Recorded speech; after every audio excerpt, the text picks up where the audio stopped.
AI agents are everywhere, automating tasks and making decisions at machine speed. But agents make mistakes. Just one rogue agent can do big damage before you even notice.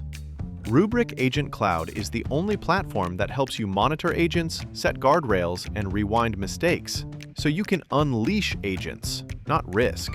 Accelerate your AI transformation at Rubrik.com. That's RUBRIK.com. My daughter's name is Addelyn Renee, and we lovingly nicknamed her Addy. So Addy or Addelyn Renee.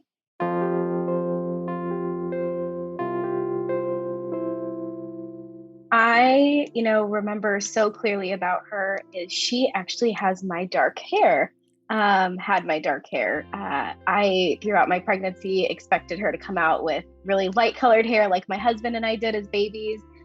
He still has really lighter colored hair, and she came out with really, really dark hair. And that was not how I pictured her pregnant, and it was such a surprise to see that. Welcome to Still a Part of Us, a place where moms and dads share the story of their child who was stillborn or who died in infancy. I'm Winter. And I'm Lee. We are grateful you joined us today. Please note that this is a story of loss and has triggers. Thanks to our lost parents who are willing to be vulnerable and share their children with us. If you're listening to this podcast, just know that on our YouTube channel there are pictures and videos that are related to the stories that are being shared. Subscribe and share it with a friend that might need it, and tell them to subscribe. Why? Because people need to know that even though our babies are no longer with us, they're still a part of us.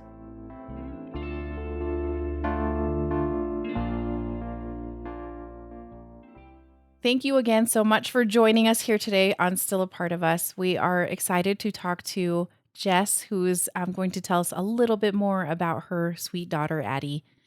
And this is Still a Part of Us. And here we are talking about our babies and infant loss and stillbirth. So please keep yourself protected. Once again, thank you so much for being here today, Jess. Can you tell us a little bit about yourself? Who are you, and what do you do on a day-to-day basis? And where are you based out of? Yes. So I am an HR manager. I have been working in HR for 7 years. And at the time when Addy was, I was pregnant, when she was born, I was an HR manager, and still currently am. And during the time of my pregnancy and her birth, I was actually living in the Vancouver, Washington area. So right outside of the border of Portland. And then my husband and I recently relocated to Sacramento, California, in January of this year, actually. So she was born in Washington, in Portland area. And then now we are in California, which is where I grew up. So we came back home. Gotcha. Okay. That makes sense. And do you guys, and you say you refer to we, so is that you and your husband? Yes. And now our 19-week-old golden retriever puppy, Kelso. Oh, wonderful. And what do you guys like to do? Just like hobbies, things that you like to do on a regular basis and in your free time? We are big advocates of getting outside as much as possible. So camping, hiking, especially during the last year of COVID, that was huge activities, anything outdoors we could get our hands on. We also really enjoy TV shows together. So, rewatching a lot of Gordon Ramsay shows. Oh. And so a lot of cooking shows and fun kind of like survivor shows, like, Wilderness, Naked and Afraid, anything where people are putting themselves in crazy situations and we're like, I could never do that. I know I always freak out when I was like, oh, that's making me anxious. I'd be dead, I think. Yeah. And then the last few months have just been really all about, we recently moved and we bought our first home and we got our first dog. So the last few months have been really just centered around, building our new home and getting it to where we want it to be and hanging out with our new puppy and being close to family finally for the first time in my adult life. That's great. I think that's awesome. I think we're going to get a little bit more into your move as well. So I do want to touch on that in a little bit. So, and just a little bit of context for our listeners. Tell us, how long ago was Addy born? Yeah. So she was born October 8th of 2020. And she passed away October 10th of 2020. And today, the day we're filming this, is exactly 6 months from the day that she passed away. Yeah. So I think it was kind of fun to let's do, this is a nice way to honor her. I really, really liked that we chose this day for you. So Me too. No, I cannot think of a better way to continue to put value to her life and, to celebrate such a turbulent time and coming out on the other side of it and being able to look back at the last 6 months. Yeah, exactly. So, were you guys planning on getting pregnant that then with Addie? Was that part of the whole grand scheme of things for your family? Oh man, her pregnancy, it was so planned. It is not even. I mean, it was so planned to the month. At the time, my husband and I had so much going on. We're approaching 10 years together. We were approaching 6 years married. I always joked with him. I really wanted to be together with him 10 years and kind of live our young adult life. And then I really wanted to get a master's degree before we had children and started a family. Hmm. So I got pregnant with her, or we found out April 1st, 2020, and we had been very meticulously planning, getting pregnant, doing the whole regimen 6 months prior to pregnancy, and getting our bodies in good shape and good health. And I actually graduated with my master's in August of 2020. I was almost 6 months pregnant. So we had planned it to like, oh yes, I'll get my finish my degree while I'm pregnant, and let's do it, and then we'll be in tandem with what our plans were. So yeah, she was very much we set a month, and we said this is when it's happening, and we felt very lucky that it happened almost immediately for us. And Oh, so that is awesome. yeah. That's impressive, Jess. It sounds like you guys are very like we've got our stuff together. I would absolutely say I am very much a planner. My husband is more, let's go with the flow. Let's see what life throws at us, which in this case, he was obviously very thankful that he's like, you planned this really well. I'm like, thank you. Well, yes, I did plan that very well, didn't I? Yeah, she was very much planned and very much wanted. Oh, that is wonderful. So, and how did your pregnancy go? Was it fairly easy? I mean, you were 6, you graduated in August, so you were I'm like, can you I'm just thinking, I'm like, oh, if I had was pregnant while I was going to school, that would have been rough. So, how was your pregnancy? I I knew what I was getting into towards the tail end of school. And of course, we found out we were pregnant just as stay-at-home shelters were put into place. So she was actually conceived prior to kind of shelter in place happening, and we didn't really know how big COVID was going to get.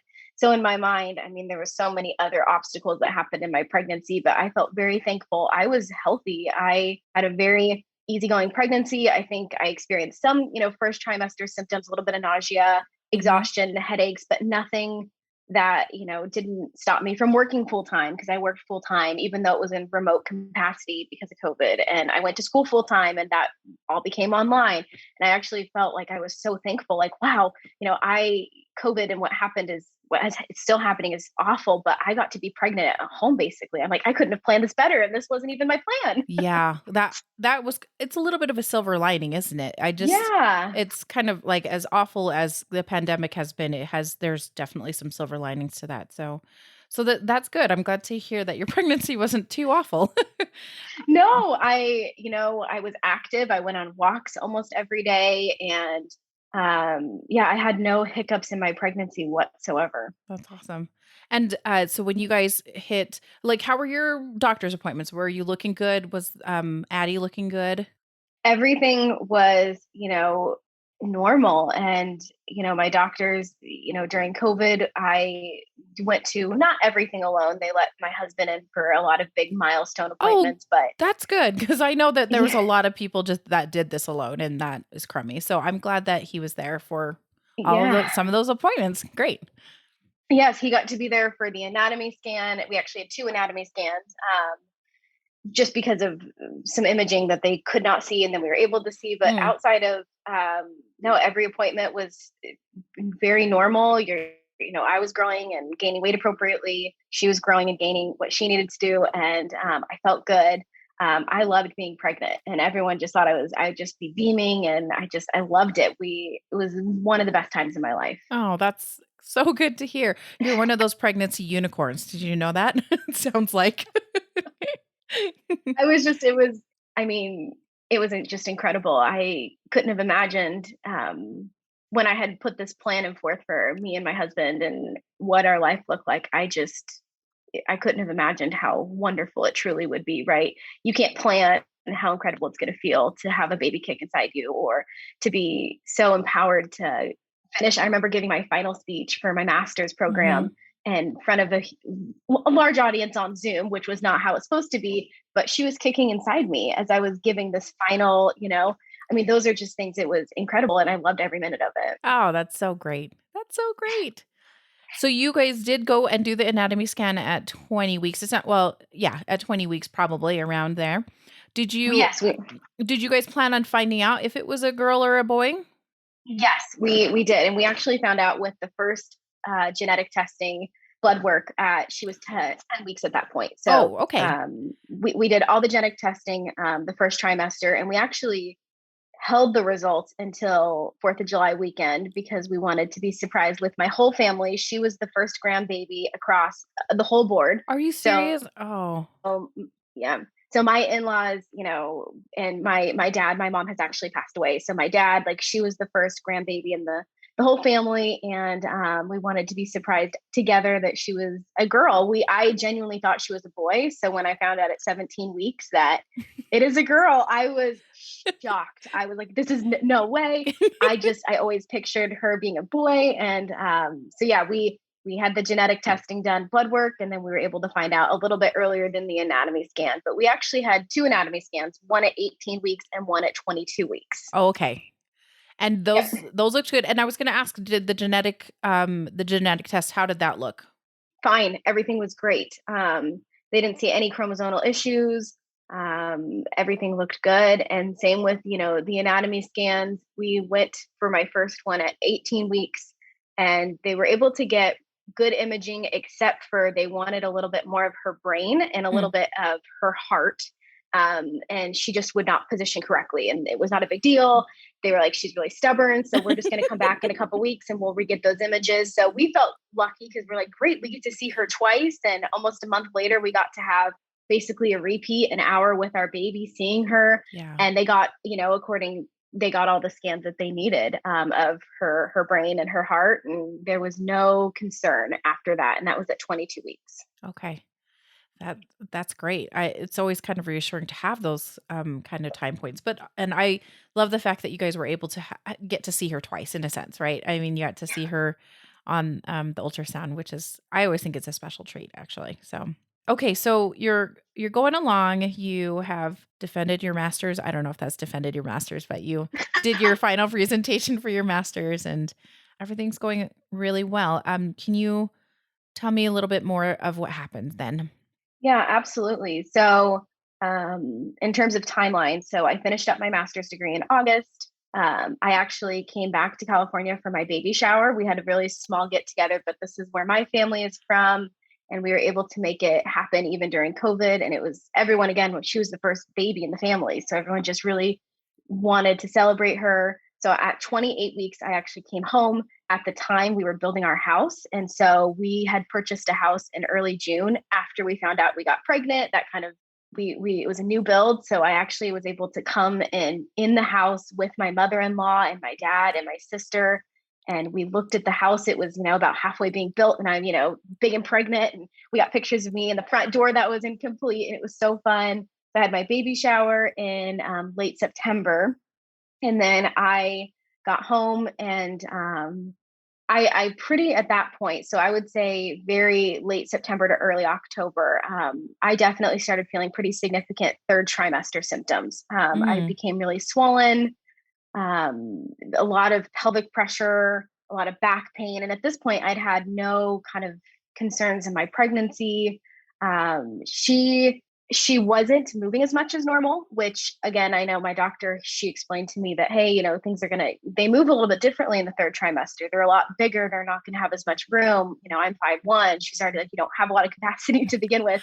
So it wasn't in my mind a big concern, but a little bit of decreased fetal movement, just not as, jabby kicking, and still very active after eating. So she would still move around with sugar and things like that. But yeah, I started just getting really swollen and tired even more. And I knew that was, in my mind, at least, that's 3rd trimester, right? Everyone says the 3rd trimester, you get really tough, right? You're past that glowing 2nd trimester and your body's preparing for the birth. So I just attributed all of those things to I'm going into my third trimester. I remember trying to stretch at night, and every night my thighs were more and more swollen and I couldn't stretch as far. And I remember telling my husband, getting really uncomfortable. So I had seen my OBGYN at 28 weeks, right after my baby shower. Okay. And person. then Was it in person? in person. Okay. Yep, in person. I addressed the concerns of being a little bit more swollen. She actually had said that my belly was measuring a little bit bigger at that point, but nothing that gave her concern.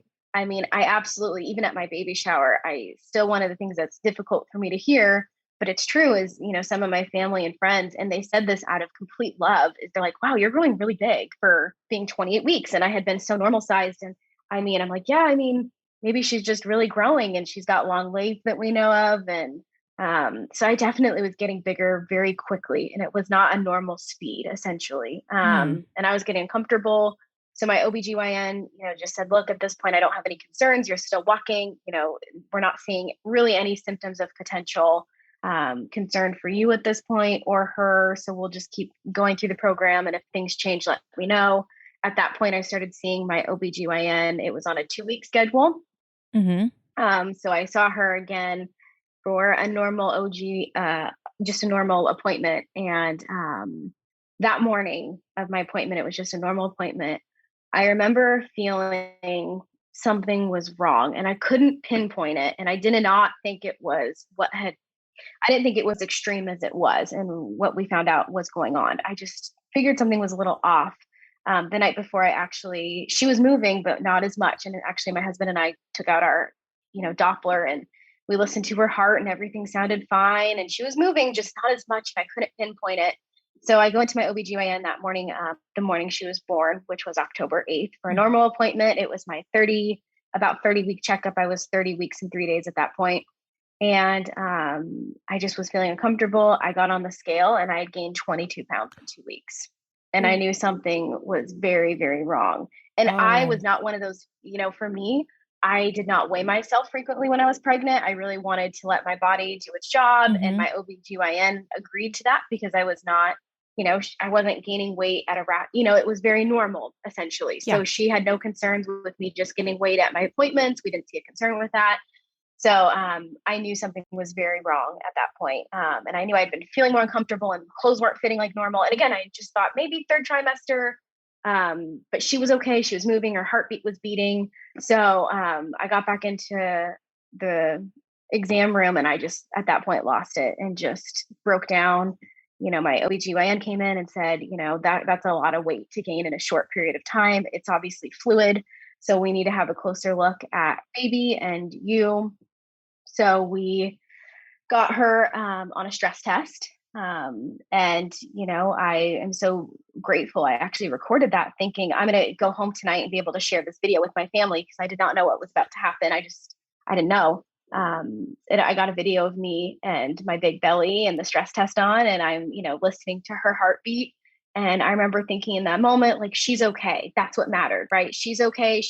Her heart's beating, she's wiggling. But I still had that sense that something was wrong. So after the stress test, my OBGYN looked at the results, and, I could see her face looking at that piece of paper. And I knew I could sense something, was a little bit more serious than we thought. And she said to me, well, we're seeing some normal rhythm, but we're seeing quite a few, not normal rhythms. And listening back to the video, I hear it now. There was drops in her heartbeat. Oh, yeah. And so we decided that it was time to get an ultrasound. So they decided to admit me into the OBGYN floor, or the birth center floor, which was on the 5th level of my hospital. And we had actually never been up there. It was like this kind of coveted, you only go up there when you're in labor, active labor.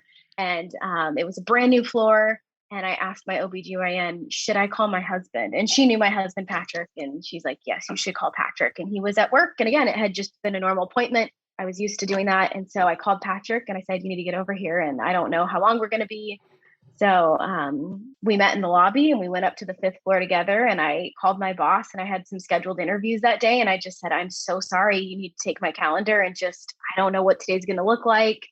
But I should be home tonight. I remember just thinking in my head, telling, my family and, my employer, I'm going to be home tonight. We'll talk about it then. We'll figure out what I missed. I'm so sorry.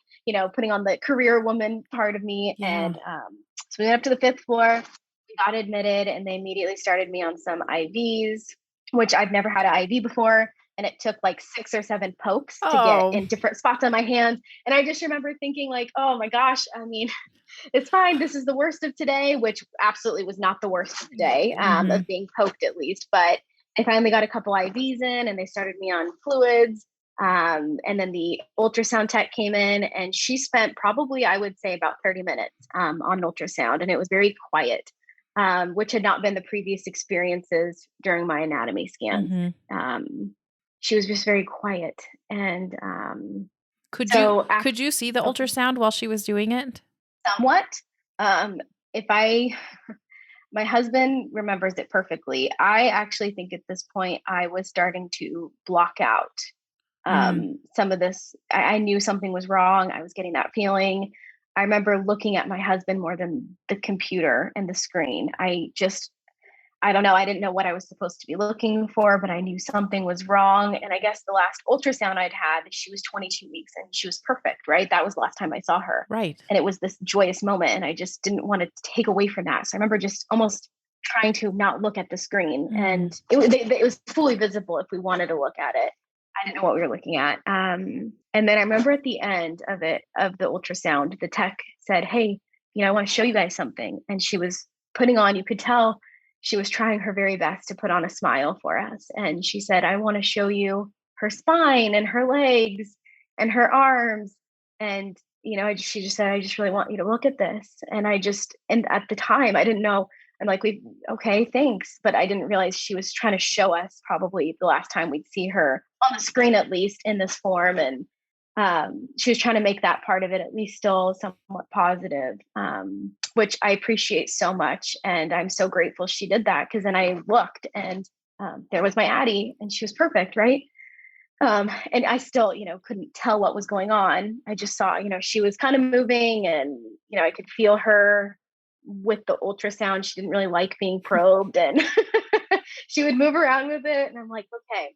And so then at that point, everyone kind of left the room and my husband actually called my sister, who is a nurse. She is not an OB. She doesn't work with an OBGYN directly. She knows, about the same thing that most nurses have during nursing school for, birthing and, care of infants. And my husband called her and just said, hey, like, this is what's going on. And I remember my sister saying, if they give her magnesium, something is wrong, seriously. And you need to call me immediately. Because at that point, they just been giving me fluids. So if they give her magnesium, something is wrong. And so 2 minutes later, in comes a nurse with a magnesium shot. And I said, what's going on? And they're like, your doctor is going to come in and they're going to let you know. And I'm like, okay. And I didn't realize it, but magnesium at the time, magnesium is to help the baby's brain develop more quickly. And same with, they gave me a steroid shot as well. And that's supposed to help with their lungs for premature birth. So that's why my sister had said, they're giving her magnesium. And I don't remember if she had said steroids, but she just said, then something is going to happen. Something's wrong. So my OBGYN about, 10 minutes later came in and she sat on my bed and she took my hand and she said, Addy has something called hydrops. And I said, what is that? And she said, there's quite a bit of fluid buildup inside of her. It's pretty significant. It's around her vital organs, including her lungs, her heart.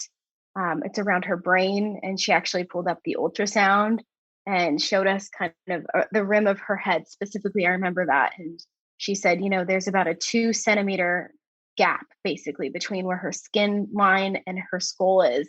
She said, that's fluid. That's not supposed to be there. And I just remember being like, oh.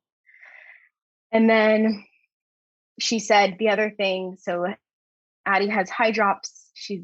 It's very severe. And we need to get her out. And I just said, what? I said, she's 30 weeks. I just remember at this point, almost like going into that like fight or flight, like what? And, my OBGYN had 2 premature, beautiful baby boys. That's partly why we connected and they were premature. And I mean, she had twins, and I really liked that about her. So that's why I chose her as my Mhm. OBGYN. I just thought, you've got this experience. You're a mom of two boys that had twins. And she said, my boys were born at 30 weeks. And Oh. she kept grabbing my hand and she started to cry, which I know as a doctor, she knew what was coming, and she knew she must have known at that point. But of course, my hospital, it was a small local hospital with not equipped to take care of a NICU baby in this capacity. So at that point, she said the other thing that's going on is that you have something called Muir syndrome, which happens to about 50% of cases with babies with hydrops. And it is when the mom is essentially getting sicker, the sicker the baby gets. And she said, at this point, have you felt any type of like tightening in your belly over the last week? And I said, well, yeah, but I thought that was Braxton Hicks, right? I'm in my third trimester. That's normal, right?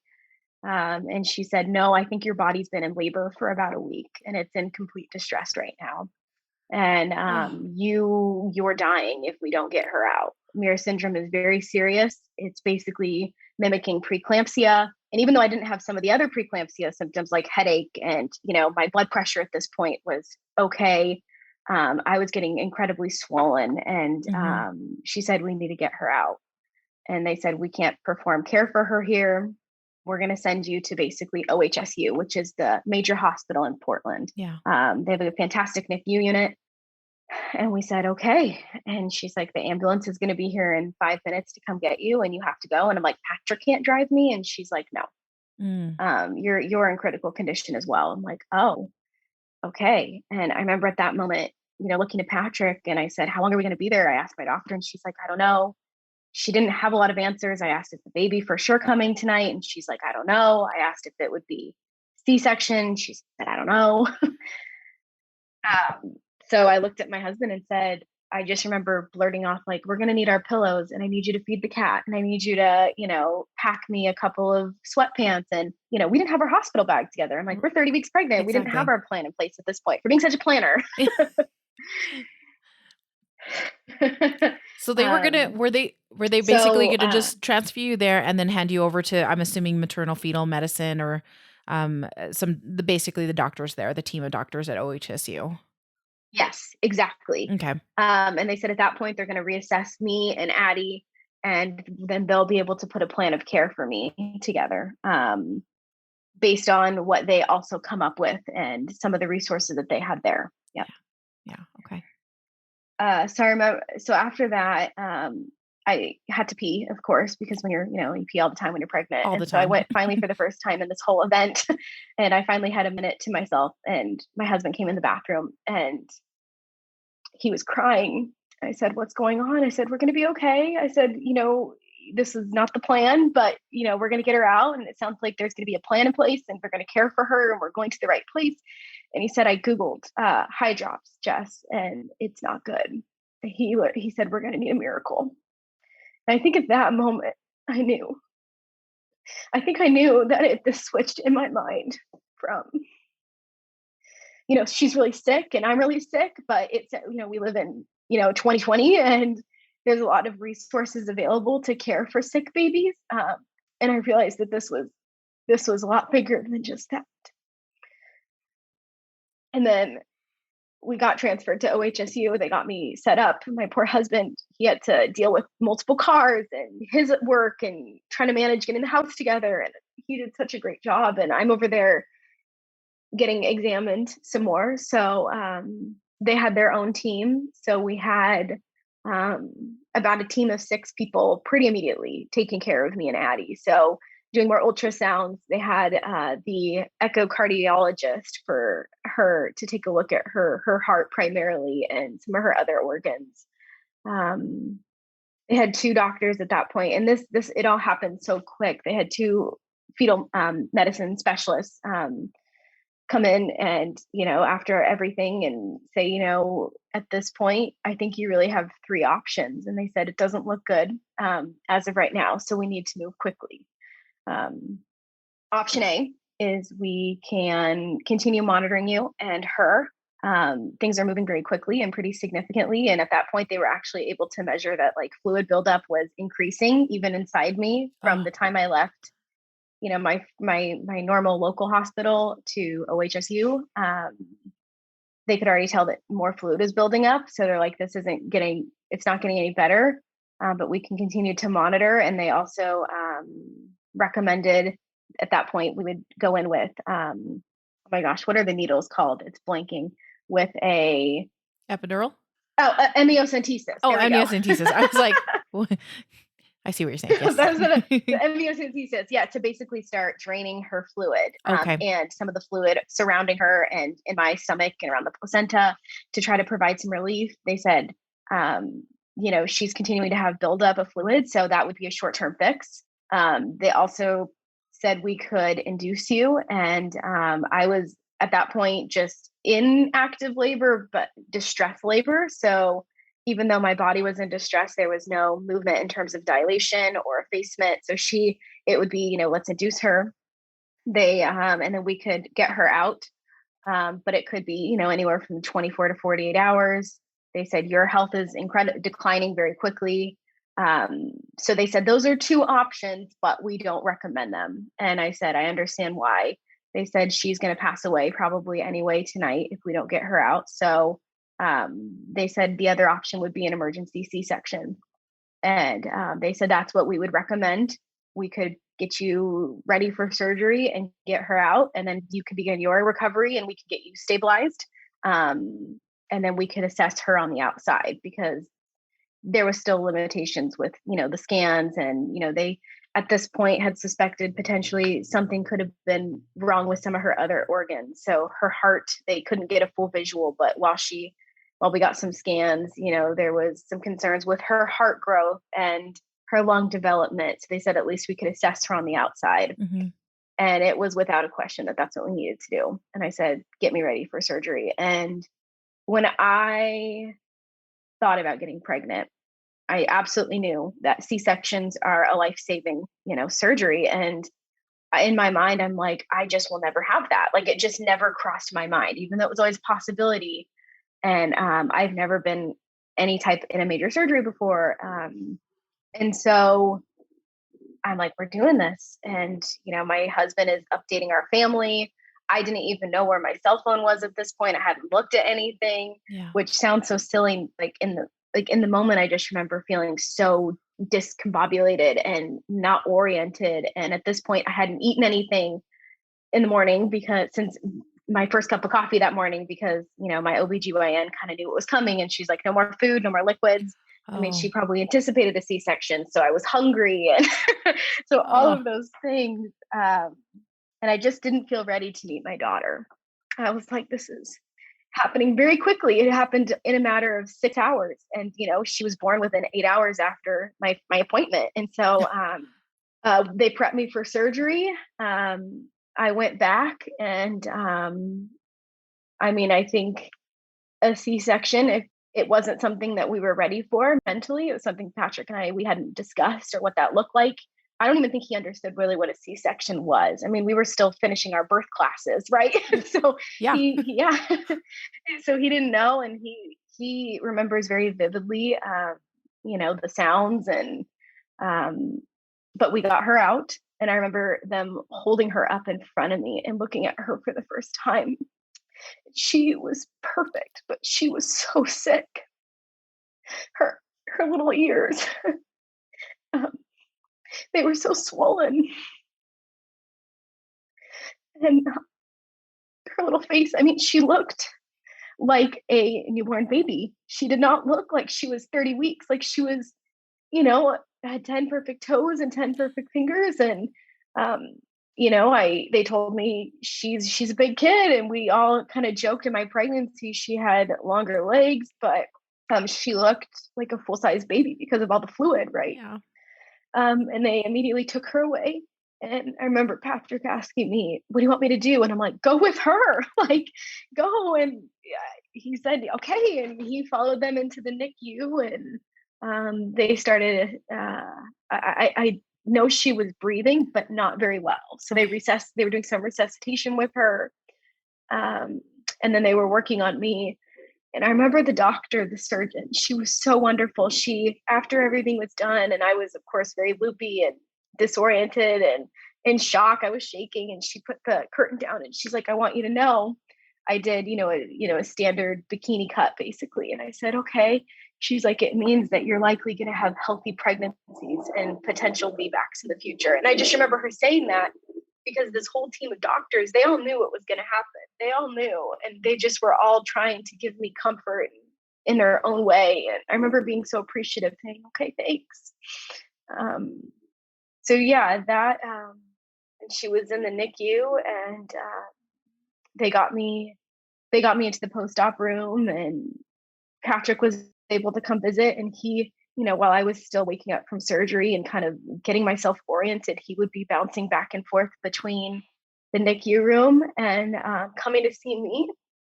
And the next 26 hours, it's something, it was really difficult. It was having a lot of people coming in and out to check on me at that point. Thankfully, after I gave birth, I became more stabilized, because I think in this whole scheme of things, Addy was very sick, and we knew, I think at this point, there was a pretty well-rounded decision that she needed to get out and she was probably going to pass away, but we were at least going to give her a fighting chance. Yeah. And, based on statistics and the doctors, telling me it was, less than a 5% chance of how severe her hydrops was. And then if there was other concerns on top of that, which there was, that we found out as she was born and assessing her, it was just very, very slim. And even if it was any type of chance to get through these hurdles, her quality of life would be very, very poor. She would likely never be able to walk. We didn't know her brain functionality. I know she knew who I was. I got to meet her about 2 hours after she was born, officially meet her. She was in one of those little NICU beds with the heating lamps, and they took it all off for me to see her. And I remember putting my hand right next to her fingers. And at this point, she was not sedated. So they resuscitated her, but she was not sedated. So I was able to still, she was still wiggling a little bit. And I remember putting my finger right by her hand and saying, "Hi, Addy." And she just squeezed it. And it was the most magical moment. She knew exactly who I was. They spend how many months in your belly listening to you. And as an HR manager, I cannot even tell you how many phone interviews and conversations I would have, and over Zoom. And she was right there for it all. She was my little buddy through the quarantine, being alone and pregnant for the first time. I always had her. And so, so that was really the last time I saw her up until she passed away. There was some steps in place, which I have no ill will towards the hospital. They were incredible. I still am very close with some of the nurses who took care of me and were there for me. But I was so, trying to get through having a C-section, a major surgery. Yes. And, they wanted me to walk, and they needed me to go to the bathroom and things like that. And as soon as I could hit some of these milestones, I could go see her again. My husband was able to go see her as often as he wanted. So he'd often bounce back and forth. And then they moved us from, we were in the mother's quarters when we first got kind of wheeled into our room for the night. All I heard was the crying babies. And I said, I can't be here. And they were able to move me. So I got this kind of private quarter in the hospital, so it was very quiet. And, that night it was just a lot of monitoring me, because I was trying to get stabilized, and Patrick going back and forth between visiting me and Addy, but she was breathing. At that point, they'd only put a couple chest tubes in. And so we just didn't know the extent of what else was going on, besides they were trying to drain fluid at this point. Okay. And then the next day, which was the 9th, the next morning, I woke up to my sister who flew in. She lives in California, but she actually was on vacation in Boston at this point. So that was another whole, because again, she had planned everything, up until we thought her due date, really. And so she had planned this trip, and I woke up to my sister in the hospital room. And I just remember saying, "How are you here? We're in COVID. How did they get you in here?" And And my sister and I were very close. She's a year and a half younger than I am, which does not matter, but she's a little bit younger than me. And, our mom passed away 3 years ago and we went through that together. Yeah. And I actually live a mile away from her now. So we purposely bought our home and Oh, that's great. yeah, we live a mile away from each other because we always imagined raising our children together and being so close. So, I woke up to my sister and she was able to tell me that they made a hospital exception to let her in, and which is incredible. Yeah. And she actually had just gotten back from the NICU and she got to be with Addy. And they could only allow one person at a time, but she said, I've seen Patrick, I saw Addy, she's beautiful, she's perfect. And the next part of that day was spent with a lot of specialists coming into our room. Hey, I'm so-and-so, I am Addy's, cardiologist or different specialties. And we found out that she was very sick. Her heart was very sick as well, with something called hypoplastic left heart syndrome. Essentially, her left heart chamber had stopped developing, and it wasn't detected at 22 weeks, which is incredible because that is something that's caught usually between 13 to 17 weeks is what the doctor explained. So normally it's that in itself is a terminating illness. Yeah. You have to have heart transplants if the baby's healthy enough. And she obviously was very sick with hydrops. And even though how I kept trying to understand, as I said, so she's got these, and her lungs were underdeveloped. So I said, all these different things were happening. And I said, but they're different things. So it's not like one caused the other. It's not like a causation. And I just kept trying to ask those questions and understand. And they said, correct. So she has had a heart condition, likely since, conception, that was undetected. Her lungs then stopped really forming probably in the last, 3 to 5 weeks, because then she developed hydrops, and they're all kind of interrelated to just that she's sick, but it's not like one caused the other. And that was really hard for me. I remember just trying to understand because everything was so confusing and I was so lost. And, 8 hours prior and now the next day, she was healthy in my belly and now it's not healthy anymore and she's not well. And so, yeah, we had a lot of specialists coming in telling us different things. And essentially, we were at this point where she was making some very small improvements and then would take 10 steps back. And essentially they just said, look, we will continue giving her and you the best care possible until it's not appropriate anymore. And I said, okay. I said, my biggest thing is she can't suffer. I said, I'm her mom. Like, she can't suffer. And they agreed. And so I said, if I ask you kind of how is she, and be honest with me. And this was her doctor. He's amazing. And he said, I promise you I will. So it was 9:00 the night post-surgery. So this was the 9th of October. And at this point, still hadn't seen my cell phone. My sister's there and my husband's there. They're updating the family, which is all that mattered. I didn't realize all of my in-laws had drove into the hospital. They were all 5 hours away from us. They were all there, but they could not physically get in the hospital because of COVID. Yeah. So they're literally on the outskirts of the hospital, hanging out in parking lots and bringing, my husband and my sister food, and Jenny, my sister, Jen and Jess, my mom and dad were very creative. She would just, kind of go run and eat and then go check on me and go check on Addy. And it kind of became this like circle thing. And I, of course, could not go see Addy until I met those milestones.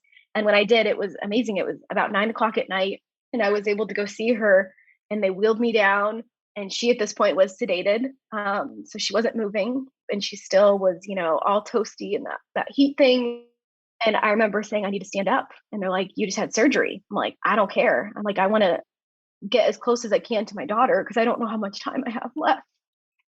So I stood up and I was able to talk to her. And I actually had a little cuddle lovey that they gave me, which I thought was very sweet, that they said, just, cuddle with this and we're going to give it to her so that she has your smell. And we did that. And so I gave her my cuddle little lovey. And at that point, then it was time to say goodnight. I was really tired. I needed some more medicine. I was in a lot of pain. And so they got me back up to the room. I got some medicine. My sister, Patrick, and I went to bed. And then at 12:26, they woke us up. The nurses came into my room and said, it's not well. Something's not going, it's not good. It's not well. It's not good. We need to get down to the NICU right away. And I just remember post-surgery, flying out of my bed, and adrenaline is rushing, and they put me in a wheelchair and they wheeled me down right to the NICU. My sister had to stay outside, but they let Patrick and I in because they only allowed one person. And of course, in this instance, her doctor, who I am so grateful for, I looked at him in the eyes and I just knew. And he said I could put another chest tube in. And at this point, it was 5 chest tubes. Oh. And I said, no. And my husband and I looked at each other. And I just remember saying, I'm not ready. I'm not ready. I'm ready to say goodbye. But as a parent, and I'd waited. Oh, sorry, Winter. Okay. As a parent and being a first-time mom, she was my first baby. I could never let her suffer, and I knew she was suffering, and this was not giving her the life she deserved or the quality of life that she deserved. So we said, just stop. And they did. They took all her chest tubes out, and they were able to hand her first to me. And it was the first time I held her. She was so perfect. And the nurse had told me she weighed 5 pounds, 1 ounce. So I got to hold her. And then they handed her to my husband. And actually, that is the first baby he's ever held, which is very, very special. So she will always be the first baby he's ever held. And then the hospital, again, OHSU, incredible. They let my sister into the room. And my sister got to hold Addy while she was still alive. So the 3 of us, we got to be with her. It was incredibly peaceful. If you can imagine being in that turbulence and having that moment with her was just, it was my goodbye, but we got to hold her. And she passed away somewhere in between me and Patrick and I. She passed away, but she was pronounced deceased. She was pronounced dead in my arms. But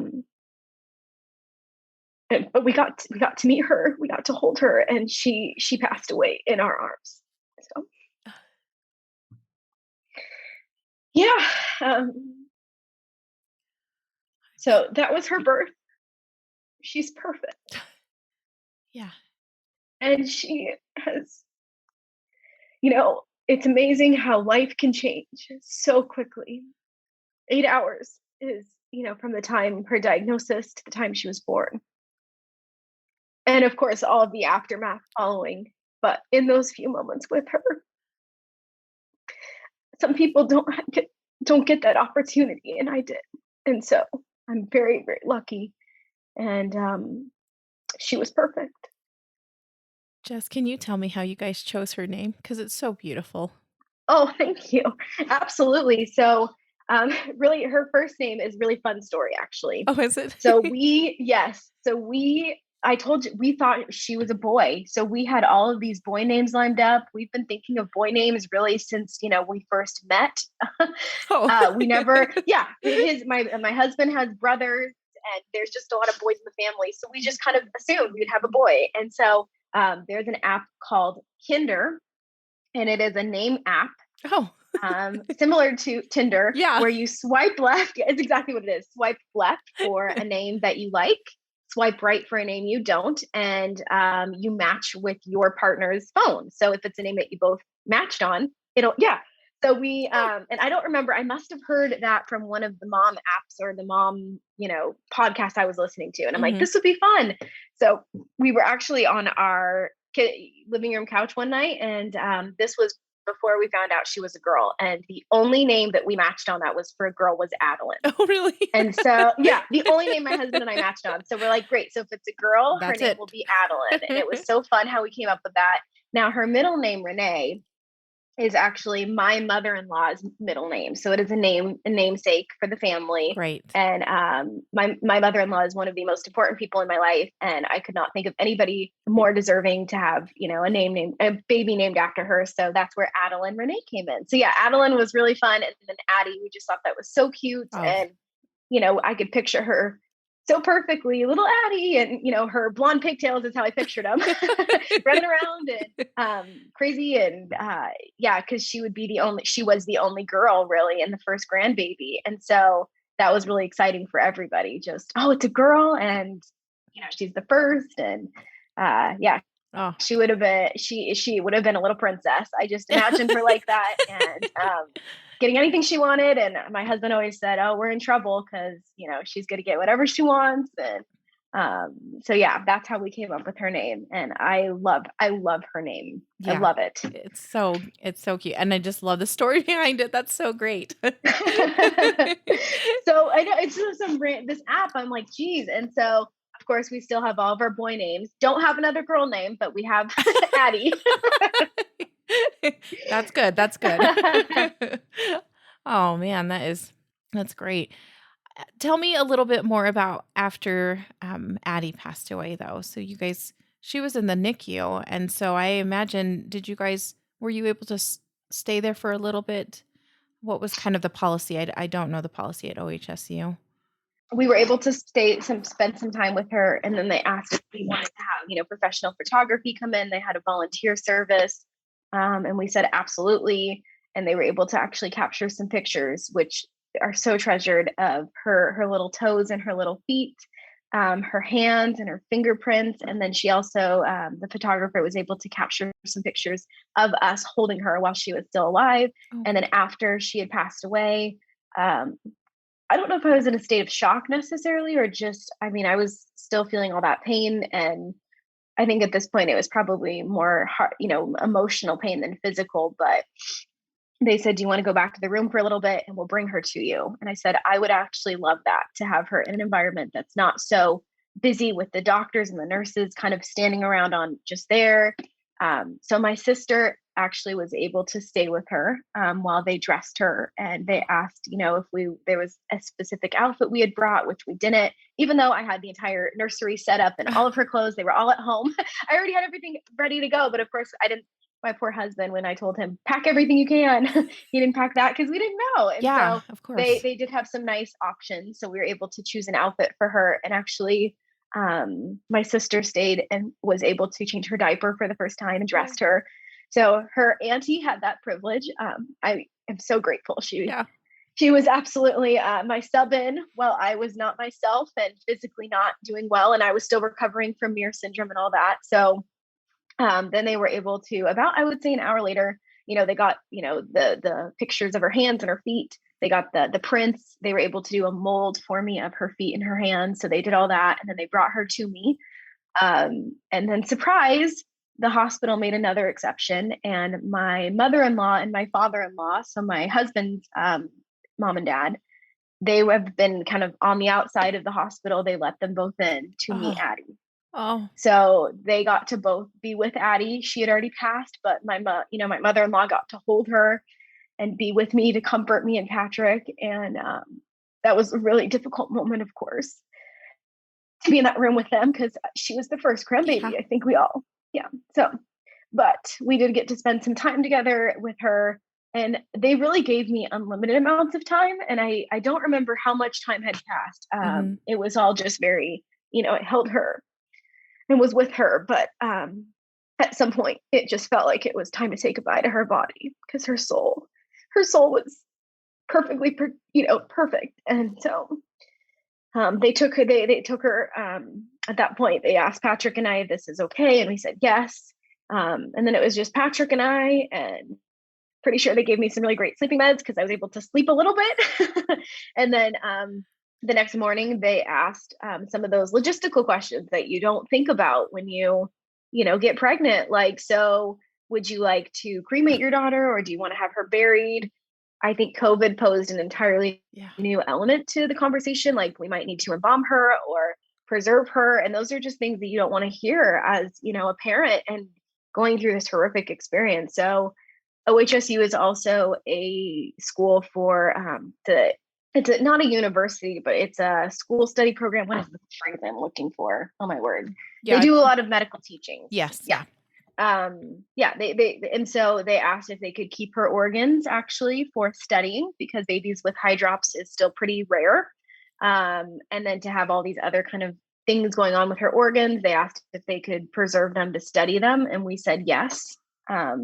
We couldn't imagine a better place for her to hopefully help other future babies would be the idea, and continue to give value to her life. Yeah, that is wow. Okay, that's so great. Yeah. So we consented to having them preserve her organs, and then we had the rest of her cremated.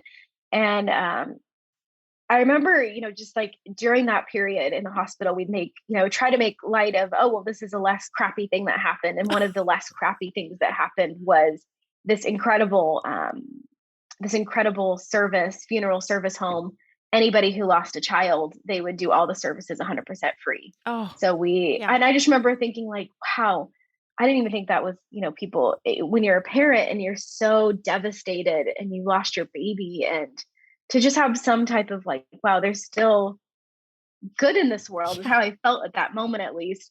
So, we talked through the logistics of transportation, and they said they'll come pick her up, and this is where she's going to be, and she'll be safe here at the hospital.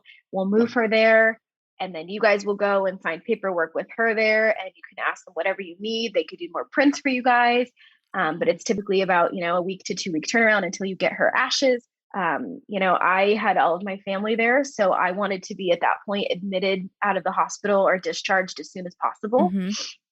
So I was actually only in the hospital for another day. And then for a C-section. They let me go home. And I think it's partly, and also at that point, I'd made huge recovering strides with my Muir syndrome. I was losing fluid like crazy. In fact, in the month after her birth, I lost, I think, 60 pounds. Oh, like all of it was fluid. Yeah. Oh my goodness. It was, so I was losing weight rapidly. All the fluids were coming out. And I think too, because my sister had been there and she was a nurse, and she ended up living with us for 3 weeks after Addy had passed. My mother-in-law was there. They felt comfortable discharging me. I had made all the right strides. After that, I just wanted to be home at that point, as difficult as I knew that going home would be to her things and all of that without her. So I was able to get home and discharged as soon as possible. And, I think within a day or two, we went to the funeral home and we signed paperwork, and they did some more prints for us. And they didn't ask if we wanted to see her there. I wish I would have thought about that, because I know that some funeral homes allow you to go see your baby or family or loved one after they've deceased, but passed away. I wish I had asked maybe to see her. I would have liked to have seen her one more time, but I didn't. But they were incredibly kind. And my sister and I went online and we found this amazing place in Maine who did custom urns. And we were actually able to get her feet and hand next to her name on her urn. So it's actually her life-size hand and footprint, which is incredible. Yeah.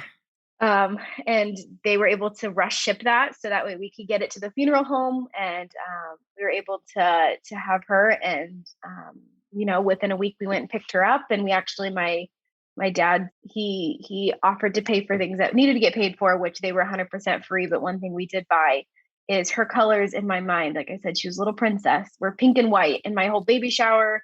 And I am not the girly girl type. And so it was always this joke, like I had never worn pink in my life. And all of a sudden I have pink flowers around me. And, we're going to make a garden outside of our new house that is pink and white flowers only. And my dad actually bought this beautiful little metal flower that was pink. And we have some of her ashes stored in there as well. And that's a little bit more mobile and a little bit more mobile. It's a little bit more mobile. And so we were able to donate her organs to be studied, and we decided to have her cremated. And we actually kept her in her safe box, and we did not take her out and actually have her here until we moved into our new home. So that was the first night we moved in. That was a big moment for all of us. Yeah. We took out the urn and she was here with us. So yeah. Wow. So many. Had me. That was hard. I was like, I don't know how you guys did it. I don't know how you did it. I am sure that that was a very, I guess I kind of want to know how you were feeling after she passed away. I'm sure that there was some gratitude for being able to show her off to your family, since they were able to come in, which was so great. But were you also I guess tell me how you're feeling after all of everything, because it just is a whirlwind sometimes, and it just like, how do I feel about all of this that just happened? I think, first just very numb. I tend to, when horrible things happen, and I tend to go into, I call it kind of automation mode. So I remember coming home and wanting to just clean my house and pack up her things and just, I don't know, feel some type of normalcy. So I was like numb and seeking normalcy. And then I became incredibly sad and actually very anxious. In the days following her passing, I had some incredibly severe anxiety attacks, which was the first time in my life I've ever suffered through anxiety. I remember, we were talking about vitamins, my sister and I, something so minuscule, and she had said, "Oh, too much potassium, could cause heart defects," and it was not that intent, but I immediately just had a panic attack. Like, what if I did this, right? What if that's what caused this? Or, I was cleaning the showers when I was pregnant once, and oh my gosh, what if that chemical caused this? Or even I was so careful, or that one glass of wine I had, a week before my 2-week waiting period, what if that caused this? And I just remember having a lot of feelings of, this is my fault, I caused this. And then having that sadness of, what if I did cause this? What if this was my fault? And it was all of this heartbreak and trauma in her life. It was my fault. So I remember being incredibly sad, and then moments of numbness, but a lot of anxiety in those few days following her passing, and even coming home, a lot of anxiety, which was not normal for me. So That has got to be it is such a traumatic experience also just in general. So I can imagine the anxiety. Like I can relate to the anxiety on that. it's a different type of anxiety, right? It's for me, like I said, I've had nervousness or, moments of anxiety before a job interview, or wow, looking back at a day, like that was a really bad day and feeling anxious about it. But this was like, wow, I had life inside me. And then it was just suddenly felt like my pregnancy was ripped from me. All of a sudden I was still feeling like the phantom kicks, right? So your body still is trying to adjust to not now being pregnant. And then I think that anxiety morphed pretty quickly into anger. I had a lot of anger following her death, and just feeling different things at every moment, which was not normal for me as the planner who is structured, who has all these things in her life, just kind of meticulous. And, my whole house is in baskets normally. And then to have all these feelings that are all over the place and not being able to control them because you're just in such a traumatic state at that point. Really so is. that's how I was feeling post her death. Yeah. Yeah. It's devastating. Jess, tell me, I just want to hear a couple last things about Addy. And I want you to tell us something that you remember about her that you want to just share with people. Like, I kind of want to know a few more things, like how big was she and how long was she? You said she had dark hair when she was born, which was a surprise to you, which is so delightful. It's always like, oh, I didn't expect that. Tell me a little bit, last things that you want to tell us and remember about your Addy. Yes, I would love to. So she was born 15 inches long, which at 30 weeks, we knew she had long legs. So that was, right in line with what we thought. So she was 15 inches long. She was born 5 pounds, 1 ounces, which a lot of that I know was maybe fluid, but, her little hands and her little toes were perfect. She had dark hair, just like me. And it was actually very thick. I'm like, wow, I could see she had she was going to have a full head of hair. No wonder I had all that heartburn. And the only thing is that we did not get to see her eyes because they were so swollen when she was born. But my husband and I both have pretty blue eyes, and I can just imagine her blue eyes if we had been able to see them. Yeah. And did you guys end up having an autopsy or anything outside? We did. You did. Okay. And anything conclusive in that? Were they able to kind of pinpoint any other things or in that report? No, that's a great question. So we did have an autopsy, and they found nothing conclusive besides that she had hypoplastic left heart syndrome, which just an underdeveloped left heart chamber that, resulted in blood flow being improper and the valves not closing. They also found that her lungs were underdeveloped. The hydrops was likely, again, a symptom, not a causation necessarily of one or the other. And it was non-immune hydrops. So the difference between immune hydrops is that's usually related to the mother and the baby's blood, which is pretty, meaning they're different, and it causes basically kind of attack on the, yeah. Exactly, on the immune system of the baby. Mhm. But that is pretty rare now because they test the mother and the Mhm. baby's blood very early on. So she had non-immune hydrops. So essentially, it could be a variety of different things, mostly related to some type of defect in the heart or major organ. But all of her chromosomes came back completely normal. So Mhm. genetically, there was nothing. We actually went and had further testing done. OHSU continued to advocate for Patrick and I, and us, of course, wanting to continue our journey to having a family. We had maxed out all of our insurance claims for the year. So we said, why not? Let's go get this crazy, $10,000 genetic test for the Might both as of well. us might as well, moving forward. And we actually had that done, and both of that came back that we were completely compatible. So there was no genetic potential abnormalities if we were to try to conceive again. And there was nothing that through those tests either that came back that they could see in Addy's genetic testing. And so everything was 100% fine with all of the tests. Her autopsy just showed things that we knew essentially led to her being so sick and passing away. They could not find a cause. So they said that this is they can't explain why this happened. The only thing that they told me is that it likely happened at conception. And so whatever that looks like, and they're like, so you did nothing wrong. And that is so hard to hear because I almost wanted to just know, this caused this, and here we are today, right? And that's not her story. We will Yeah. never know what happened or why it happened. So yeah. Thank you for sharing that.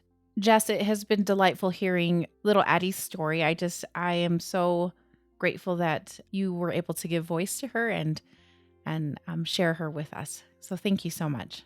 Thank you for having me, and thank you again for everything that you do for this community, Winter, you and Lee. In a time of real sadness and feeling very alone, especially in COVID times, I found your podcast, and I found a community of incredible parents who we all have a very different story, but it feels very nice to not be alone when you face something this horrid. So thank you for doing this and allowing me to be a part of that, and hopefully reaching others the way that you've reached me in this time. So thank you. You're welcome. It is our pleasure. It is our pleasure. I mean, as much as it stinks to be a part of this club, right? We're in it together. Yes, we are. Well, thank you again.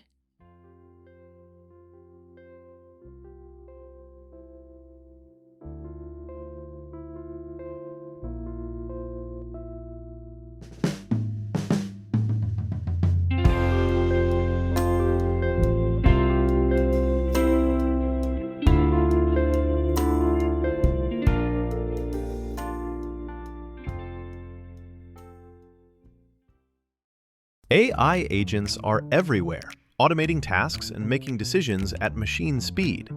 But agents make mistakes.